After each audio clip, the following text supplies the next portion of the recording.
সময় যত গড়াচ্ছে প্রার্থীদের ব্যস্ততা তত বৃদ্ধি পাচ্ছে। সেই ব্যস্ততাকে কাজে লাগিয়ে ঋণ ভোটের কুইজ অনুষ্ঠান বাংলাদেশের নানান প্রান্ত ঘুরে বেড়াচ্ছে। দর্শক সবাইকে স্বাগত জানাচ্ছি ঋণ নিবেদিত ভোটের কুইজ অনুষ্ঠানের সাথে আছি আমি ফাহমিদা তৃষা। আজ আমি এসেছি মুন্সিগঞ্জ ৩ সংসদীয় আসনে। ভোটার এবং নাগরিকদের সচেতনতা বৃদ্ধিতে খেলার ছলে ভাবতে শেখা, জানতে শেখা মজাদার আয়োজন ঋণ ভোটের কুইজ। আপনি কি প্রস্তুত? দর্শক, আমাদের এবারের সেগমেন্ট কে কত জানে। এই সেগমেন্টে আমি উপস্থিত দর্শকদেরকে বাংলাদেশের সাধারণ নির্বাচন নিয়ে সহজ কিছু প্রশ্ন করব। আমার প্রশ্নের সঠিক উত্তর যারা দিতে পারবেন তাদেরকে নিয়েই খেলবো পরবর্তী রাউন্ডে। এটা আপনি যেখানে দাঁড়িয়ে আছেন, এটা মুন্সিগঞ্জ কত আসন? এটা মুন্সিগঞ্জ ৩ আসন। বাহ, সঠিক উত্তর। আপনি যাচ্ছেন আমাদের সাথে পরবর্তী রাউন্ডে। ধন্যবাদ। মুন্সিগঞ্জ ৩ আসনের সীমানাটা কোথা থেকে কোন পর্যন্ত? মুন্সিগঞ্জ সদর ও গজারিয়া মিলে ৩ আসন। সঠিক উত্তর। বাংলাদেশের প্রথম সংসদ নির্বাচন কত সালে অনুষ্ঠিত হয়েছিল? বাংলাদেশের সংসদ নির্বাচন প্রথম অনুষ্ঠিত হয় 1973 সালে। সঠিক উত্তর। ভোট কোথায় দেয়া হয়? ভোট কেন্দ্রে। সঠিক উত্তর। ভোটার হওয়ার ন্যূনতম বয়স কত বছর? 18 বছর। সঠিক উত্তর। এবারের জাতীয় সংসদ নির্বাচন বাংলাদেশের কততম নির্বাচন? ত্রয়োদশ। সঠিক উত্তর। আপনিও যাচ্ছেন আমাদের সাথে পরবর্তী রাউন্ডে। দর্শক, আপনারা দেখেছেন ইতিমধ্যে আমি 6 জন নেতাকে পেয়ে গিয়েছি। চলুন তাদের সাথে পরিচিত হয়ে নেই। মোহাম্মদ মিরাজুল ইসলাম, ব্যবসায়ী। রুমি সরকার, ক্ষুদ্র ব্যবসায়ী। সেলিম রেজা, চিত্রশিল্পী। লোকনাথ দাস হৃদয়, নাট্যকর্মী ও স্বেচ্ছাসেবক। মাহফুজা আক্তার, স্টুডেন্ট। কাজী নাজমুল হোসেন, ব্যবসায়ী। ধন্যবাদ আপনাদের 6 জনকে। আমাদের এবারের সেগমেন্ট হচ্ছে এমপি হলে আমি কি করব। ধরুন আপনারা এক একজন এমপি হচ্ছেন। আপনি যদি এমপি হন সেক্ষেত্রে আপনি কি করবেন তা এখন আমাকে শোনাবেন। আপনারা কি প্রস্তুত? হ্যাঁ। শুরু করি আমাদের সবচেয়ে সিনিয়র এমপি যিনি আছেন তার কাছ থেকে। আমি যদি এমপি নির্বাচিত হই তবে এমপির কাজ হবে দেশের জনগণ, সমাজ এগুলির উন্নতি সাধন করা। এই উন্নতি সাধন করাই আমি মনে করি একজন এমপির প্রধান দায়িত্ব। সর্বপ্রথম যেটা করব, রাস্তাঘাট নির্মাণ করব এবং গ্যাস, বিদ্যুৎ এগুলির জন্য সাধারণ মানুষের অনেক সমস্যা হয়। গ্যাস, বিদ্যুৎ এবং পানির লাইন ঠিক করব, উন্নয়ন করব।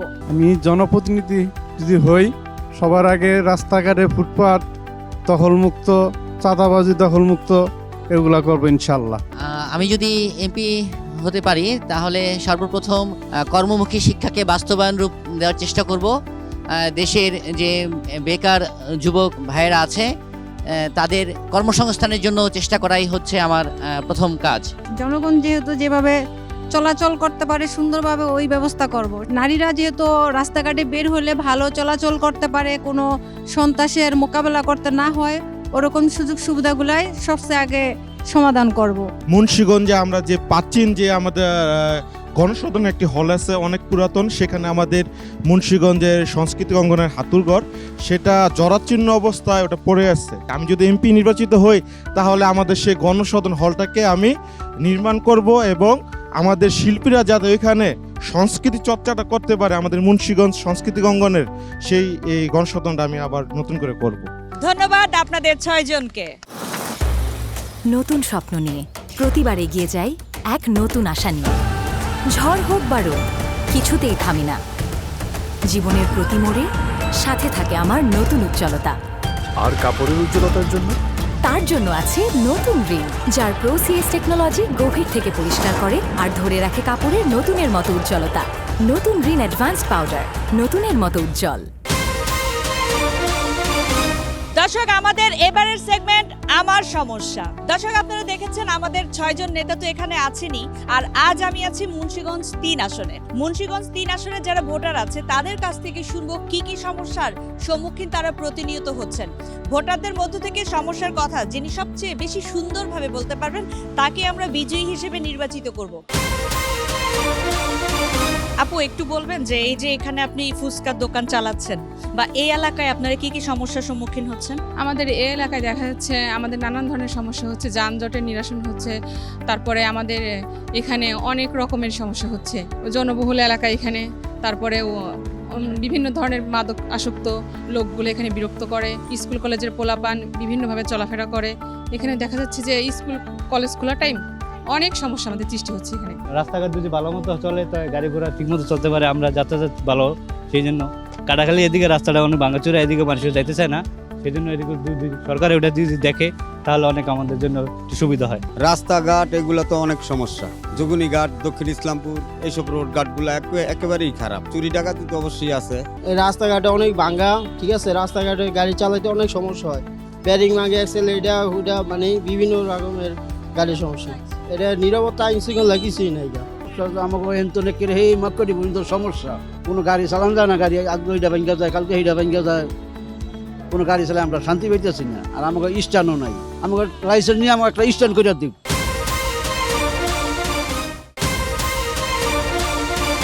ভোটারদের মধ্য থেকে মুন্সিগঞ্জ 3 আসনের সমস্যার কথা সবচেয়ে সুন্দরভাবে বলে যিনি বিজয়ী হয়েছেন তার নাম জাকিয়া আক্তার। জাকিয়া আক্তারের হাতে তার গিফট তুলে দেওয়ার জন্য অনুরোধ করছি আমাদের 6 জন নেতাকে। মুন্সিগঞ্জ 3 আসনের এমপি নির্বাচিত হবেন, তাদেরকে অনুরোধ করছি ভোটারদের সমস্যা সমাধানে দ্রুত পদক্ষেপ গ্রহণ করবার জন্য। এই সেগমেন্টে আমি 6 জন নেতাকে কিছু প্রশ্ন করব। প্রশ্ন বলার পরে 4টি করে অপশন থাকবে। 4টি অপশন শোনার পরে আপনি যদি মনে করেন উত্তরটি আপনি পারেন তাহলে হাত উঠাবেন। সঠিক উত্তরের জন্য +5 নম্বর, ভুল উত্তরের জন্য -5। কেউ উত্তর দেওয়ার পরে আপনারা চাইলে বা আপনার যদি মনে হয় উনি ভুল উত্তর দিয়েছেন আপনি চ্যালেঞ্জ করতে পারেন। বাজ রাউন্ডে খেলার জন্য আপনারা প্রস্তুত? প্রস্তুত। প্রথম প্রশ্ন, নির্বাচনী প্রচারণায় টাকা বা উপহার দেয়া বৈধ, ভালো কাজ, অবৈধ উৎসাহ? অবৈধ। সঠিক উত্তর। ভোট কেন্দ্রে বিশৃঙ্খলা হলে ভোট চালু থাকে, ভোট স্থগিত হতে পারে, ফল ঘোষণা হয়, কিছু হয় না? ভোট স্থগিত হতে পারে। সঠিক উত্তর। 2026 সালের গণভোট কোন বিষয়ে অনুষ্ঠিত হবে? স্বাধীনতা, সংবিধান সংশোধন, রাষ্ট্রপতি শাসন ব্যবস্থা, সংসদ নির্বাচন? সংবিধান সংশোধন। সঠিক উত্তর। গণভোটে জনগণ কিভাবে মত প্রকাশ করে? প্রতিনিধি নির্বাচনের মাধ্যমে, হ্যাঁ বা না ভোটের মাধ্যমে, লিখিত মতামতের মাধ্যমে, মৌখিকভাবে? হ্যাঁ বা না ভোটের মাধ্যমে। সঠিক উত্তর। ব্যালট পেপার কি? ভোটার তালিকা, ভোট দেওয়ার কাগজ, পরিচয়পত্র, ফলাফলের কাগজ? ভোট দেওয়ার কাগজ। সঠিক উত্তর। ব্যালট পেপারে কি থাকে? শুধু প্রার্থীর নাম, শুধু প্রতীক, প্রার্থীর নাম ও প্রতীক, ভোটারের নাম? ভোটের প্রতীক। উনি বলেছেন ভোটের প্রতীক। ভুল উত্তর। আপনারা চাইলে চ্যালেঞ্জ করতে পারেন। প্রার্থীর নাম আর ভোটের প্রতীক। সঠিক উত্তর। ব্যালট পেপারে একাধিক সিল দিলে কি হয়? গণনা করা হয়, বিজয়ী ঘোষণা করা হয়, বাতিল ভোট হয়, পুনরায় ভোট? পুনরায় ভোট। চ্যালেঞ্জ? চ্যালেঞ্জ। ওকে। বাতিল করা হয়। সঠিক উত্তর। ভোট বাতিল হয়। নির্বাচন কমিশন কি ধরনের প্রতিষ্ঠান? সরকারি প্রতিষ্ঠান, বেসরকারি প্রতিষ্ঠান, স্বাধীন সাংবিধানিক প্রতিষ্ঠান, স্বায়ত্তশাসিত প্রতিষ্ঠান? স্বাধীন সাংবিধানিক প্রতিষ্ঠান। সঠিক উত্তর। মনোনয়ন পত্র বাতিল হতে পারে সঠিক তথ্য দিলে, আইনগত অযোগ্যতায়, ভোট দিলে, প্রচারণা করলে? প্রচারণা করলে। ভুল উত্তর। উনি বলেছেন প্রচারণা করলে। চ্যালেঞ্জ আপনি। আইনগত অযোগ্যতা। সঠিক উত্তর।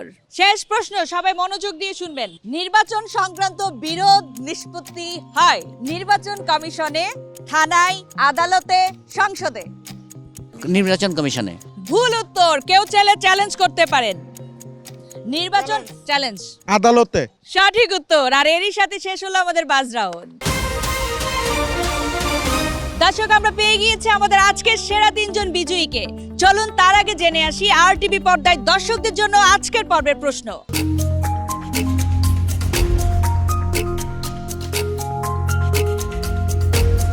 ঋণ ভোটের কুইজের আজকের পর্বের প্রশ্নের উত্তর দিতে হবে আপনাকে RTVর ফেসবুক পেজে কমেন্ট বক্সে গিয়ে নাম ঠিকানা লিখে উত্তর পাঠাতে হবে অবশ্যই আগামীকাল সন্ধ্যা 7টার মধ্যে। এবার সেই মহেন্দ্রক্ষণ আমার হাতে চলে এসেছে সেরা 3 জন বিজয়ীর নাম।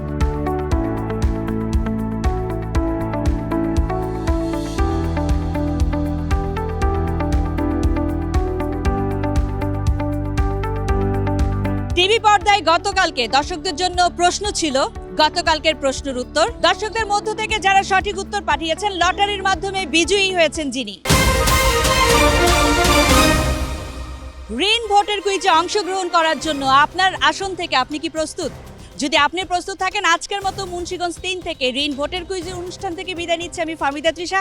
দেখা হবে পরবর্তী পর্বে আপনার আসনে। সে পর্যন্ত ভালো থাকবেন, সুস্থ থাকবেন, অবশ্যই আর টিভির সাথেই থাকবেন।